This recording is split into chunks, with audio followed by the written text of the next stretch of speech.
Right now, you are at the top of the food chain. You walk outside and nothing looks at you like lunch. No predator is stalking you through the dark. No animal is sizing up whether it can take you down. That feeling of total safety is so normal to you that you don't even notice it. Now strip that away completely. Go back 300,000 years, same body, same brain. But now you're not the apex predator, you're the prey. And the things hunting you are so far outside what you've ever seen that your mind would break just looking at them. That's what I want to show you, because the story of how humans went from hunted animal to planetary ruler is one of the most violent, terrifying, and genuinely insane survival stories on this planet. And almost nobody tells it from the predator's side. Let's be honest about what was out there, because saying big animals doesn't come close. The short-faced bear stood 6 feet tall at the shoulder. On its hind legs, it was over 11 feet. It weighed up to 2,000 pounds and could run at 40 miles per hour. For reference, Usain Bolt tops out at 27. You are not outrunning this animal. You're not fighting it. You are simply gone.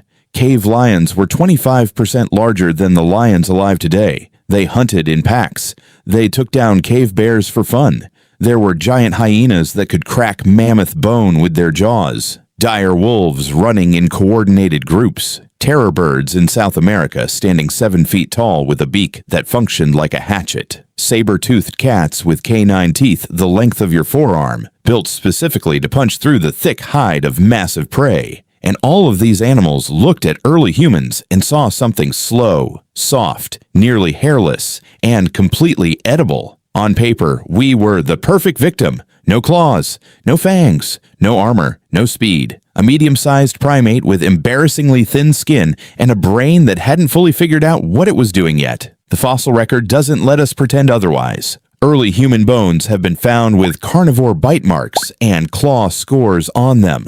Not just once, repeatedly across multiple sites, multiple species, multiple continents. We were being eaten regularly. There is a skull of an early human ancestor called the Taung child, found in South Africa, estimated at around 2.8 million years old. The damage pattern on that skull matches exactly what a large eagle does when it takes a primate. Puncture marks from talons on the eye sockets. Something flew out of the sky and took a child. That was life. So how does an animal that soft, that slow, that exposed survive long enough to eventually flip the whole script? It wasn't one thing. It never is. It was a brutal, grinding, generational process of learning exactly how to not die, and each lesson cost lives. Here's where it starts. Humans are loud. Every other prey animal on the planet runs silent when a predator is near. Deer freeze. Rabbits go still. But humans talk. Constantly. And for a long time, researchers thought that was a weakness. It's not. It's the first weapon.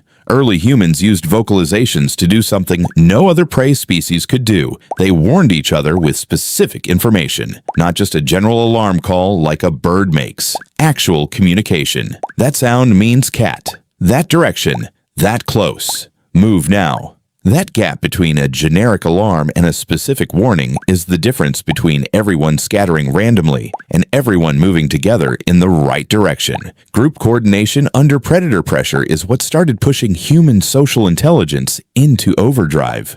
The groups that communicated better survived. The ones that didn't got picked off. Over hundreds of thousands of years, that pressure selected for bigger social brains, better language, tighter group bonds. The predators hunting us were literally sculpting our intelligence by killing the ones who weren't smart enough. Here's the part that flips your understanding completely. Fire didn't just keep humans warm, fire kept humans alive at night. Because nighttime is when everything changes. During the day, humans can see threats coming. But at night, every predator that hunts in darkness has a massive advantage. Cats especially. Cave lions and saber-toothed cats are built for low light. Their eyes pull in more light than ours. They are faster, quieter, and completely invisible in darkness. Without fire, sleeping was a death sentence. The first group that learned to maintain a fire through the night didn't just get warmer, they created a zone that almost no predator would cross. Big cats have a deep, hardwired fear of fire. It's not learned caution, it's biological. A sustained fire ring around a sleeping group changed the entire predator-prey dynamic in one move. Suddenly, the most vulnerable hours became survivable. And here's what nobody talks about. Maintaining that fire through an entire night requires rotation. Someone stays awake. Someone feeds the fire. That created the first watch system, the first guard duty. Long before armies or soldiers existed, humans were running coordinated nighttime defense shifts because the alternative was getting dragged away in the dark. Now let's talk about the actual arms race, because early humans didn't stay passive. The moment they started making tools, the equation started shifting. The first stone tools appear around 3.3 million years ago, sharp edges that could cut, scrape, and process carcasses faster than teeth. But more importantly, tools that could be turned into weapons. A sharpened stone tied to a stick doubles your reach. It doubles your striking power. It puts distance between your soft body and something that wants to kill you. Then, around 300,000 years ago, something critical appears in the archaeological record. Hafted weapons, spears with stone tips carefully attached to wooden shafts. This is a massive leap. A hafted spear isn't just a sharp stick. It's a precision weapon with standoff distance. You can wound something dangerous from far enough away that it can't reach you.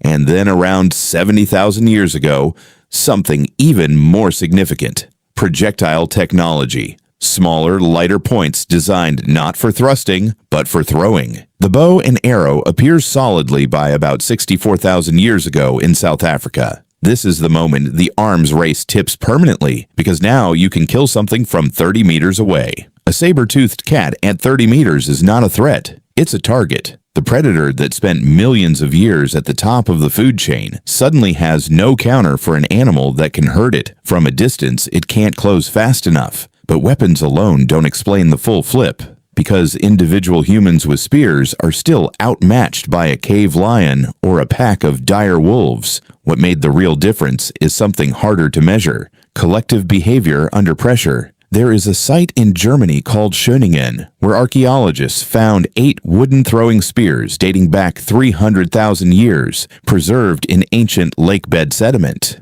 They weren't found scattered, they were found together. Multiple weapons, same location, same time period. That's coordinated hunting, a group working together with a shared plan. And here's what coordinated group defense looks like against even the largest predators. A single lion will not attack a group of 10 humans holding spears and fire if those humans stand their ground and make noise. Lions are ambush predators. They rely on surprise and isolation. Remove the surprise by detecting them early. Remove the isolation by staying together. Now the lion's entire hunting strategy stops working. Early humans figured this out, not all at once. Painfully, over generations of getting it wrong and dying for it. But eventually the behavior locked in. Stand together. Make noise. Hold fire forward. Don't run. Running activates the chase reflex in every predator alive. Standing your ground and presenting a unified threat breaks it. This is why humans are the only prey species that regularly fought back against apex predators